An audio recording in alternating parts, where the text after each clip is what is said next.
APPMF, ça veut dire quoi? Alors, APPMF, Association pour la préservation du patrimoine et des métiers ferroviaires. Donc cette association-là a été montée de toutes pièces en 2013 pour récupérer la 230G 353, qui est une locomotive mythique et qui est bien connue dans le monde des amateurs du ferroviaire. Donc nous avons cette locomotive qui a tourné plus de 35 films et son dernier passage au grand public, ça a été sur le parvis de Lima en 2014 pour l'exposition Il était une fois l'Orient Express. Nous avons récupéré à la suite de cette exposition la 230G, nous l'avons redémontée totalement.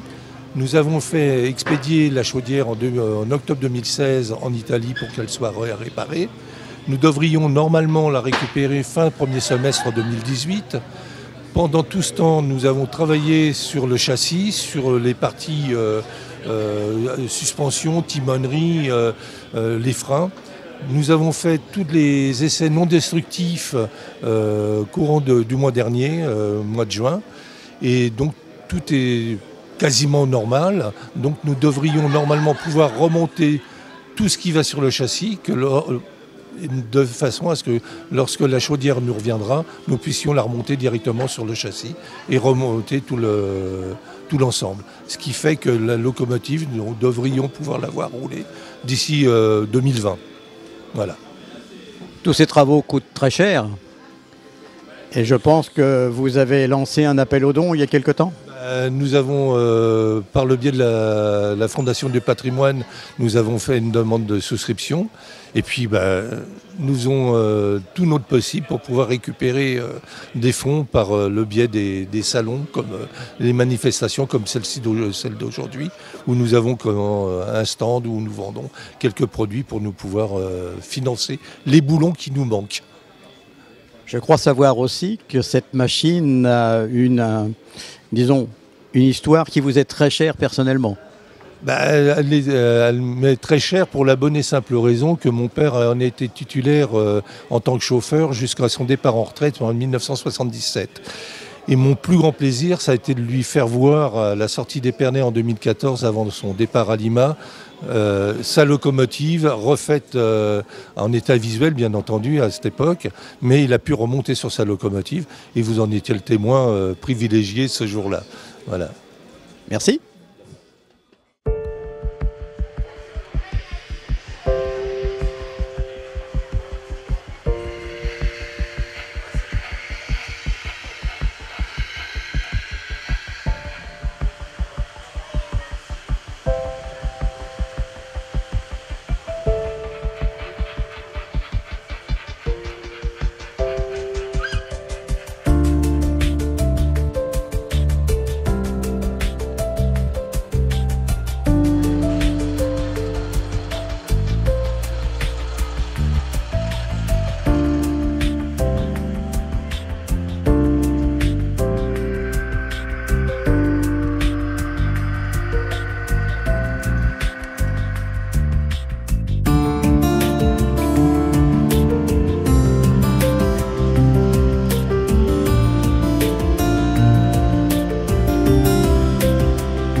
MFPN, qu'est-ce que ça veut dire?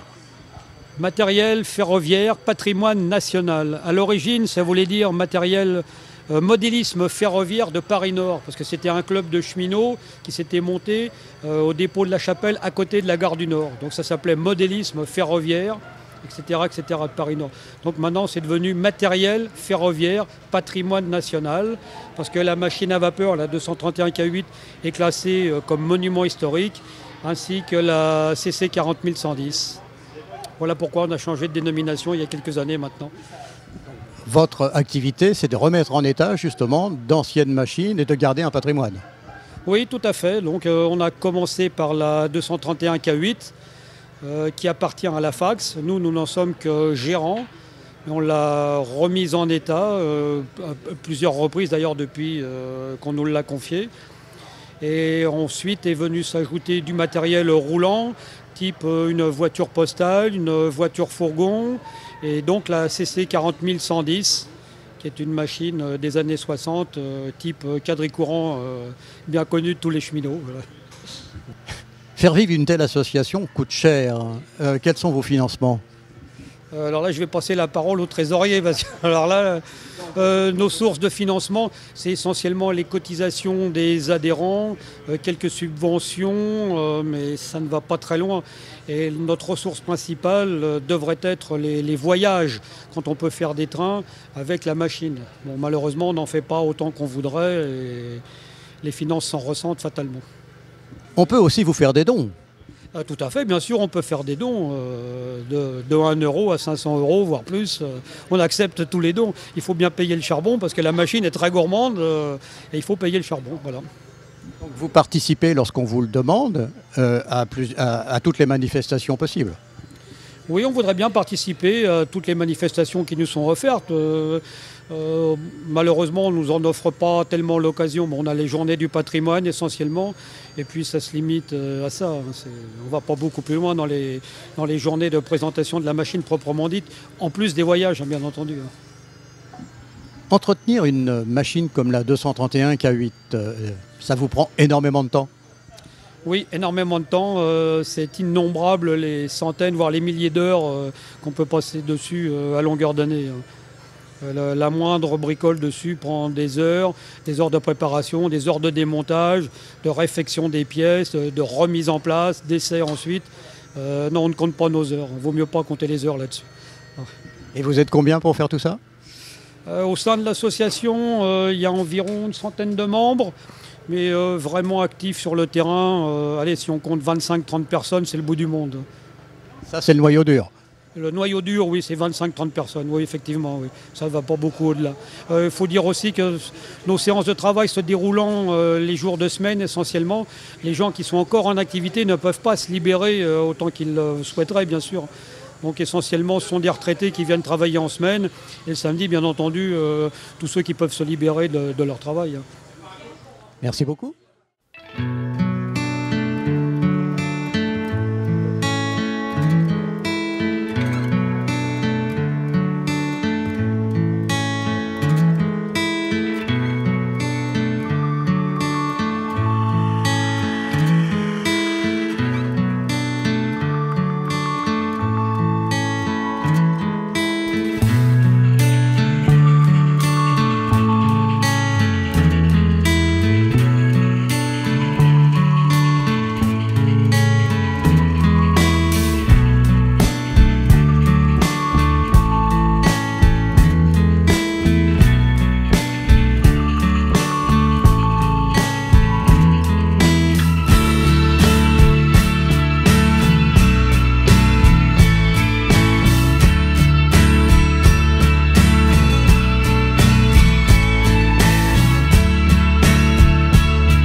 FACS, F-A-C-S, patrimoine ferroviaire. Ça veut dire exactement quoi ? Alors, FAX, Fédération des Amis des Chemins de Fer Secondaires. La FAX est une association qui a maintenant 60 ans, qui a été créée en 1957. Et l'association a un triple but. D'une part, la sauvegarde d'un patrimoine ferroviaire, donc du matériel en particulier. On a une vingtaine de machines et wagons, voitures qui ont été sauvegardés par la FAX et qui sont mises à la disposition de chemins de fer touristiques. Donc, par exemple, ici, au Vermandois, la 140C 314, qui est une machine qui appartient à la FAX et qui est mise à la disposition du chemin de fer touristique. Ces machines sont votre propriété propre, ce ne sont pas des machines qui vous sont cédées par la SNCF. Ce sont des machines qui sont notre propriété, tout à fait, que nous avons achetées avec les deniers des adhérents. Et donc ces machines sont actuellement confiées au chemin de fer touristique. Voilà. Donc on sauvegarde du patrimoine, on édite des revues. Vous avez les revues là, que vous verrez peut-être tout à l'heure. Donc on sort 6 numéros par an, des études historiques et de l'actualité sur les chemins de fer touristiques et sur les chemins de fer secondaires. Et enfin, on organise des voyages en France et à l'étranger qui sont destinés à nos membres, à nos adhérents. Donc cette année, par exemple, ils sont allés dans les pays scandinaves. Là, ils vont aller en Suisse et en Italie. Et puis au mois de septembre, ils vont aller en Chine. Voilà, grosso modo, les 3 terrains d'action de la FAX. Voilà. La FAX est financée comment ? Oui, tout à l'heure j'ajoutais qu'il n'y a pas que la SNCF sur lequel on récupère du matériel. Là récemment, le dernier achat que nous avons fait, c'était un autorail de Corse. Donc nous avons préservé cet autorail qui était stationné à Bastia. On lui a fait traverser la Méditerranée et on l'a mis en dépôt, en gestion au chemin de fer touristique qui se crée actuellement à Crèvecoeur-le-Grand dans l'Oise. Voilà. Alors donc on a financé l'achat, financé le transport, charge à eux de remettre cet autorail en état et de le faire circuler dès qu'ils pourront. Voilà. C'est sur le nouveau tronçon, c'est ça c'est sur le nouveau tronçon qu'il va opérer. Oui. C'est un nouveau tronçon qui était à voie normale, qui va être remis à voie métrique, c'est-à-dire 1 mètre au lieu d'1 mètre 435, voilà, et qui est en train de se créer et qui va rouler prochainement ou qui a déjà commencé un petit peu à rouler, mais il faut reposer de la voie, c'est quand même un travail. Mais c'est pas notre boulot, ça. Nous, c'est d'essayer de préserver. Voilà. Alors on fait de la revue, comme vous l'a dit mon collègue, qui est rédacteur en chef, et puis on organise des voyages ferroviaires. Le prochain, ça sera en Suisse, et le voyage du 60aire de l'association, ça sera en Chine. Et dans cette organisation des voyages, il y a 2 volets. Il y a un aspect passion, c'est-à-dire pour les gens qui sont passionnés de chemin de fer, et pour que les épouses puissent participer, il y a un volet découverte qui leur permet, pendant qu'on visite des dépôts de locomotives, de visiter les châteaux et musées, etc. Voilà. Au point de vue financement, donc vous êtes financé comment ? Les financements, c'est sont les adhérents qui financent, ou alors les produits que l'on peut vendre ou choses comme ça, mais il n'y en a pas de subvention directe, on n'a pas du tout de subvention de l'État. Par contre, nos collègues qui exploitent les locomotives, eux, sollicitent quelquefois les conseils régionaux, conseils généraux, etc. et autres collectivités pour avoir des subventions pour les remises en état. Là, il y a actuellement une de nos locomotives qui est en réfection dans un atelier spécialisé en Italie. Elle va revenir avec une facture de 500 000 €. Donc il faut trouver d'autres subventions que les adhérents qui sont généreux, mais quand même. Voilà. On peut vous faire des dons ? Oui, on peut faire des dons. Alors on a ouvert des souscriptions pour pouvoir financer donc le retour de cet autorail et pour la réfection de la locomotive qui est actuellement en Italie. Oui. Alors les souscriptions sont ouvertes à tous et même permettent de déduire des revenus, un certain pourcentage des dons qui sont effectués. Pour cela, il faut aller sur votre site internet ? Sur notre site internet, oui, absolument, qui est celui qui est indiqué sur les petits dépliants que l'on a là. Voilà, la fax.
ARPDO, ça veut dire quoi? Association pour la recherche et la préservation des documents et objets attraits au chemin de fer, ainsi que la sauvegarde du patrimoine industriel et de la mémoire collective. Ça se situe à quel endroit? En gare de Saint-Roch, sur le secteur d'Amiens-Longo, bien entendu.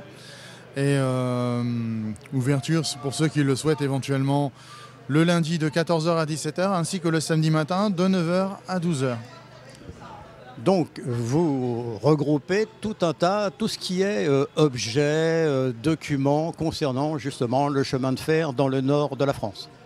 Exactement. C'est essentiellement tout ce qui concerne la Compagnie du Nord, ainsi que les compagnies actuelles, le chemin de fer classique que nous avons sur le Nord, Pas-de-Calais, Picardie. Et en fait, des documents bien entendu en grand nombre, à la fois des ouvrages, des documents écrits, des plans sur les gares, des documents aussi sur le matériel roulant, ou qui n'existe plus bien entendu, et divers et variés, des affiches, des plaques émaillées. On a vraiment un grand nombre d'objets, ça va du sifflet, du chef de gare à la casquette, on peut, même les tickets de train de l'époque où le chemin de fer a commencé, enfin les petites cartes, les tickets de train en carton comme on dit, ouvertement. Voilà, il y a beaucoup de choses comme ça qui sont chez nous, qui ne demandent qu'à vivre au travers de nos expositions. Vous êtes un peu une mémoire du chemin de fer. En fait, en effet, ce que nos anciens ont commencé à faire d'ailleurs, c'est de garder en fait toute la mémoire cheminote et de la Compagnie du Nord. Et nous le retransmettons aujourd'hui aux jeunes, aux moins jeunes bien entendu, puisque nos anciens aussi nous content aussi ce qu'ils ont vécu au travers de leurs récits et ce qu'ils ont vécu, surtout sur le terrain, que ce soit en atelier, que ce soit un mécanicien, voilà, tout ça. Et tous ces objets que nous mettons en exposition, en général, revivent de cette manière. L'essentiel de votre collection est dû aux dons ou est-ce que vous achetez certains documents? Alors, essentiellement des dons. Je dirais c'est lors de vide-grenier ou simplement les gens qui arrivent à un certain âge et qui nous disent « ben voilà, j'ai conservé ça et aujourd'hui, par rapport à ce que vous faites, je tiens à vous le transmettre parce que je sais très bien que vous allez le faire vivre. » Que malheureusement aujourd'hui, les jeunes ou les moins ne sont pas forcément concernés par ce genre de choses et les 3/4 du temps, ça finit à la poubelle. Et il nous arrive aussi parfois de faire l'acquisition aussi de documents, malheureusement, parce qu'on ne peut pas faire autrement. Les gens ne veulent pas les céder pour X raisons, ou c'est arrivé chez un brocanteur. Enfin, on peut citer des tas d'exemples comme ça. Hein. On vient d'obtenir une 50aine d'affiches de la concrétisation de la ligne Amiens-Lille via la Belgique en l'occurrence, pour aller jusqu'à Bruxelles, où on a acheté à ce moment-là des traverses, des clous. Enfin, voilà, ça c'est un exemple, ça peut être une ancienne affiche. On a fait quelques années l'achat en fait du premier ouvrage, les premiers comptes rendus de réunion de la Compagnie du Nord, avec Lafitte, Rothschild. On a ces premiers écrits. Et ça c'est très très important puisqu'on a fait une petite évolution là, de 1846 à 1849. Ça nous donne déjà une petite idée de ce que c'était déjà à cette époque-là. Parmi ça, forcément, il y a des documents qui datent de la création des chemins de fer de 1831 à, je dirais même jusqu'à aujourd'hui, en fait, parce qu'il arrive parfois que des documents qui étaient voués à partir ou à disparaître sont arrivés chez nous. On peut citer un carottage du tunnel sous la Manche, le seul et unique qu'il y a eu de fait est arrivé chez nous. Tout ça fait partie des dons que les gens ont bien voulu nous faire au fil des années. Et ça aussi grâce à nos anciens qui, depuis plus de 40 ans, faisaient déjà ce genre de travail. Voilà. Et nous, en fait, on est là pour perpétuer un petit peu le travail qui a été fait en amont. Est-ce que l'on peut faire appel à vous lorsqu'on organise une exposition avec un thème bien précis? Oui, ça arrive parfois, et ça arrive, je dirais parfois, et même souvent, même très sollicité actuellement. Parce qu'au travers des manifestations que nous avons déjà faites précédemment, ou dans des expositions comme aujourd'hui, on expose quelques objets, bien entendu. Mais parfois, on est appelé à transmettre des informations, à expliquer aux enfants, entre autres, ce qu'était le chemin de fer d'antan, aujourd'hui. Leur expliquer, avant, on voyageait à 40 ou 30 km/h. Aujourd'hui, en TGV, on est à 320 km/h. Tout ce genre de situations qui font qu'aujourd'hui, et au travers de tout ce que nous avons, permettent justement de faire des petites interventions internes à l'école, des conférences, et aussi de faire des expositions à plus grande échelle. Voilà, ça pour nous c'est très très important. Pour ça, donc, on fait une demande sur Internet ou par téléphone? Par téléphone parce qu'on nous trouve forcément sur Internet, puisque c'est rpdo.free.fr. Et en fait, on est appelé à exposer. Donc c'est vrai que maintenant, on va de plus en plus loin. On est capable d'aller à Nantes, on est capable aussi d'aller à d'autres expositions qui nous sont proposées. Bien sûr, on s'arrange bien entendu pour les 30 traversées et tout au moins pouvoir se loger au mieux de nos intérêts et aussi pour pouvoir faire les choses dans de bonnes conditions pour faire des expositions, bien entendu. Pour ceux qui ne connaissent pas, votre association s'appelle ARPDO et Retourne 80. Pourquoi Retourne 80? Pourquoi Retourne 80? À la base, l'association qui est créatrice en fait de la sauvegarde de documents et objets, c'était la ARPDO. Après, pourquoi Retourne 80? Parce qu'en fait, en 2001, la rotonde de Longo, de Bernard Lafaille, était appelée à disparaître. La seule rotonde en France, qui est quasiment 2001, il y en avait deux à l'époque, de la reconstruction de 1944-45. Et celle de Longo, un jour, on nous a dit, ben voilà, elle va être démolie. Et là, on a dit, halte, des rotondes sur la France entière, sur les 23 existantes qui étaient de l'époque de Bernard Lafaille, il en reste très peu aujourd'hui. On a Béthune, qui est une circulaire et qui est transformée en centre commercial. Pas Béthune, pardon, Metz. Je dis une bêtise, c'est Metz. Et celle de Longo était particulière, 2001, et elle est encore équipée de ses cheminées d'origine. Ces fosses sont d'origine. Même, la rotonde découverte qui est à l'extérieur a encore ses fosses d'origine. D'où l'intérêt, en fait, de sauvegarder cette rotonde. Et à un moment donné, en 2007, nos anciens ont dit, nous, on commence à fatiguer, c'est vrai, à 95 ans pour les plus vieux, ils se sont dit, il faut que vous puissiez reprendre ce que nous avons fait. J'ai dit oui, à juste titre, mais on va fusionner donc les deux associations. Donc on a fusionné en effet ARPDO et Retourne 80 pour pérenniser la partie nous, parce que nous c'est la sauvegarde du patrimoine industriel et de la mémoire collective. Et d'un autre côté, comme nous faisions aussi la collecte, nous, à la Retourne 80 d'objets, on a tout scindé et on a tout reversé aussi à ARPDO de manière à ce que ça soit équitable pour tout le monde. Voilà. Et puis pour faire la sauvegarde surtout. Ça c'était le plus important pour nous. Quels sont vos projets? Les projets sont nombreux, dont un qui nous tient à cœur depuis un bon nombre d'années, et aussi pour pérenniser un petit peu ce que nos anciens ont fait, serait l'idée de faire un muséographie, musée de mémoire en fait, du travail des cheminots. En fait, c'est sur les métiers des cheminots qui nous intéressent. On a un très joli musée à Mulhouse sur le matériel, mais sur les métiers, on n'a pas grand-chose en France. Sauf quelques petits musées qui ont mis des choses et d'autres, en Berrieux, on peut en citer plein comme ça. Mais là, on voudrait faire quelque chose de plus concret et avoir du matériel vivant, bien sûr, en côté.